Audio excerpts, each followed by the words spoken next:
जी हां, ये जो लाइन है ईरान को मिटा देंगे, ये डोनाल्ड ट्रंप की है। ये रही रिपोर्ट। डोनाल्ड ट्रंप इतना डर गया है ईरानियों से और ईरानियों के पोस्टर से, जिन पोस्टर्स में आपने 3 दिन देखा वी विल किल ट्रंप लिखा गया ईरान, तेहरान और इराक के अंदर। तो डोनाल्ड ट्रंप ने कहा है कि मैंने अपनी सिक्योरिटी से, अपने तमाम नेताओं से कह दिया है और फौज के कमांडरों से कह दिया है कि अगर मुझे कुछ हो जाए तो पूरे ईरान को मिटा देना, इतनी बमबारी करना कि ईरान मिट जाए। हंसी निकल रही है, लेकिन दोस्तों मामला इसलिए सीरियस है क्योंकि डोनाल्ड ट्रंप बुरी तरह से जलील हो चुका है। जलील। अब देखिए छुपाने के लिए क्या करेगा बेचारा। अब उसने ट्वीट किया है, ताजा अपडेट यह है, ट्रंप ने कहा है कि ईरान ने रिक्वेस्ट की है हमसे बात करने के लिए। भाई साहब, गली का कुत्ता भी इस बात पर यकीन नहीं करेगा, मजबूर हूं क्योंकि यह खबर का हिस्सा है तो बता रहा हूं। ईरान ने रिक्वेस्ट की है और हम राजी हैं ईरान से बात करने की, लेकिन हम कोई शर्त ईरान की नहीं मानने वाले। बात करने को राजी हैं, लेकिन यह बात याद रखी जाए कि सीज फायर खत्म हो चुका है। यानी डोनाल्ड ट्रंप ये कह रहे हैं कि भैया अब हम हमला कर सकते हैं, सीज फायर नहीं है, कुछ भी हो सकता है, लेकिन ईरान से हम बात करने को राजी हैं। एज यूजुअल ईरान जो कहता है, ईरान ने वही कहा। ईरान ने कहा कि हमने अमेरिका से बातचीत करने की कोई रिक्वेस्ट नहीं की, बल्कि हमने बात करी ही नहीं है। तो आप समझ सकते हैं गुलाबी सुअर खुद ही बॉल डाल रहा है और खुद ही बैटिंग कर रहा है। हजरात, मैंने कल सुबह आपको सबसे पहले बता दिया था कि मशहद में आतंकी हमला भी हुआ। अब वहां के जो नए नए पत्रकार उगे हैं उन्होंने ये बात नहीं बताई होगी, कई लोगों ने रिजेक्ट भी कर दिया होगा, नहीं ऐसा नहीं है। ये रहे उन 2 शहीदों की तस्वीरें। ये आतंकी हमले में ये वो 2 शहीद हैं, ये वो पुलिस के जवान हैं ईरान के, जो आतंकी हमले में इनके सीनों में और पीठ में गोलियां लगी और ये शहीद हो गए। एक और पुलिस वाला ईरान का घायल है, अस्पताल में है। ईरानियन ऑफिशियल का जो स्टेटमेंट है वो देख लो भैया। ईरानियन ऑफिशियल ने कहा कि ट्रंप को इग्नोर करो, इसकी बातें इग्नोर करो। सीधी बात यह है कि जब तक हमारी मांगें पूरी नहीं होंगी, जो वादे ट्रंप ने किए हैं, ट्रंप गवर्नमेंट ने किए हैं, पूरे नहीं होंगे, तब तक बात नहीं होगी। उधर खबर ये तो दे ही चुका हूं, लेकिन आप समझिए प्रेशर कितना है। डोनाल्ड ट्रंप पर नेतन्याहू का प्रेशर है कि इजराइल को परमिशन दे दी जाए कि ईरान पर हमला करो, लेकिन डोनाल्ड ट्रंप ऐसा नहीं चाहते हैं। डोनाल्ड ट्रंप रोक रहे हैं कि इजराइल हमला ना करे, कहीं ऐसा ना हो कि दोबारा जंग छिड़ जाए। यूएई का अलग से रोना है कि भाई सबसे ज्यादा हमले हम पे हुए हैं, हमने अमेरिका का साथ दिया है और इजराइल का पूरा साथ यूएई ने दिया है। ऐसे में अमेरिका ने इनाम दिया है यूएई को कि अब आप पर कोई पाबंदी नहीं है, आप अमेरिका का कोई भी हथियार, satellite, advance system, defence system, कोई भी हथियार जो हम किसी को बेचते भी नहीं है ना, वो भी यूएई हमसे खरीद सकता है। उधर ईरान की एक जगह है लुरिस्तान, वहां पर अचानक से आग लगी है।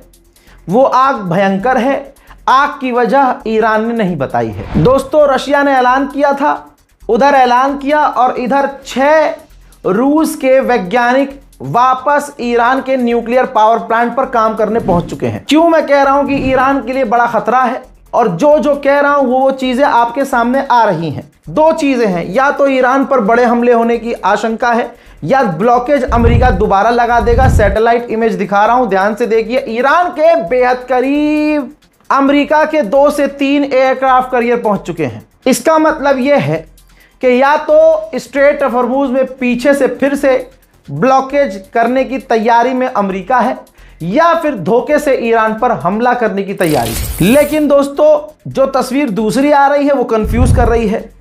12 एक पूरा स्क्वाड्रन फाइटर जेट का जो तैनात था, 10 से 12 फाइटर जेट जो इजराइल में तैनात थे अमेरिका के, वो इजराइल से निकल चुके हैं। लेकिन ऐसा नहीं कह सकते कि फिर ईरान पर खतरा नहीं है। हो सकता हो ये कहीं और जाकर तैनात हो सकता हो ये छलावा हो, धोखा हो सकता है कि इसी तरह से दोबारा धोखे में डालकर ईरान पर हमला कर दिया जाए। आपको क्या लगता है, कमेंट जरूर कीजिएगा। ईरान के राष्ट्रपति पेजेश्कियान ने पाकिस्तान के प्रधानमंत्री से फोन पर बात की है और तमाम हालात शेयर किए हैं। डोनाल्ड ट्रंप का खौफ देखिए भाई साहब, तीनों टांग लरज रही है उसकी। बेचारा परेशान है।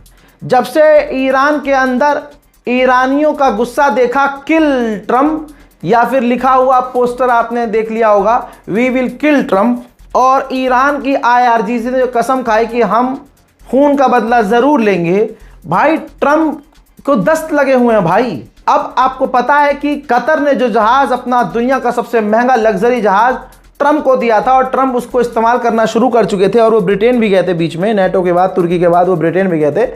अचानक से इंटेलिजेंस उनको आके कहती है, उनकी सिक्योरिटी टीम, कि आप अब इस जहाज में सफ़र नहीं करेंगे, सिक्योरिटी का खतरा है भाई, सिक्योरिटी रिलेटेड इश्यूज हैं। तो उसके बाद पुराने जहाज से उन्होंने सफ़र किया। वजह सामने आई है, क्योंकि कतर ने जो जहाज ट्रम्प को दिया है, उस जहाज में दुनिया भर की सारी फैसिलिटीज़ हैं, लेकिन उस जहाज में ये फैसिलिटी नहीं है कि मिसाइल को रोक सके या मिसाइल से बच सके।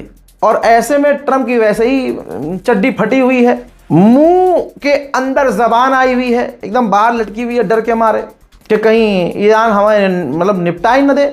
जैसे इसने दूसरे इंसानों को कत्ल किया है, वैसे ही अब ये भी डर में है कि इसका भी नंबर लगा हुआ है, फील्डिंग सेट हुई है। ईरान के मेंबर ऑफ पार्लियामेंट्स मांग कर रहे हैं अपनी गवर्नमेंट से कि कानून अब ऐसा लाया जाए पार्लियामेंट में, जिसमें यह बिल पास किया जाए कि डोनाल्ड ट्रंप से बदला हर हाल में लिया जाएगा। यही तमाम चीजें हैं जो डोनाल्ड ट्रंप को परेशान कर रही हैं। अमेरिका ने इजराइल और लेबनान की अभी कुछ दिन पहले एग्रीमेंट करवाया था, सीज फायर करवाया था। अब अमेरिका ने कहा कि लेबनान में जहां जहां इजरायली फौज है, अब जब वहां से वो इजराइल की फौज हटेगी तो उस जगह लेबनान की फौज तैनात होगी। चाइना ने कहा है कि ईरान और अमेरिका दोनों मिलकर सीज फायर का पालन करें। हजरात, यूएन के अंदर रशियन एनवॉय ने फ्रांस, जर्मनी, ब्रिटेन की चड्डी उतारी। भाई साहब, इसे कहते हैं दोस्ती। कहा कि ईरान पर जब हमला हुआ, यूएन के अंदर रूस ने कहा कि जब ईरान पर हमला हुआ, फ्रांस, ब्रिटेन और जर्मनी ने चेयरअप किया था, एंजॉय किया था, खुशी मनाई थी, खुश हुए थे, विरोध नहीं किया था। जंग की शुरुआत ना हो, इन्होंने डर नहीं जताया था, बल्कि खुश हुए थे। यूएन के अंदर दूसरी तरफ ईरान ने कहा है कि डिप्लोमेसी के, बातचीत के रास्ते हमने हमेशा से खुले रखे हैं। देखिए, अमेरिकी ऑफिशियल है, उसने इंटरव्यू में कहा है कि अमेरिका की कोई पार्टी इजराइल के लिए बुरी नहीं है, सब अच्छे हैं। लेकिन दिक्कत की बात यह है कि अमेरिकी यहूदियों में ममदानी बहुत फेमस हो चुके हैं। एक मुसलमान का अमेरिकी यहूदियों में फेमस होना, यह नेतन्याहू के लिए खतरनाक है। इस रिपोर्ट को शेयर कीजिए, दुआओं में याद रखिए, चैनल को सब्सक्राइब कीजिए। जय हिंद।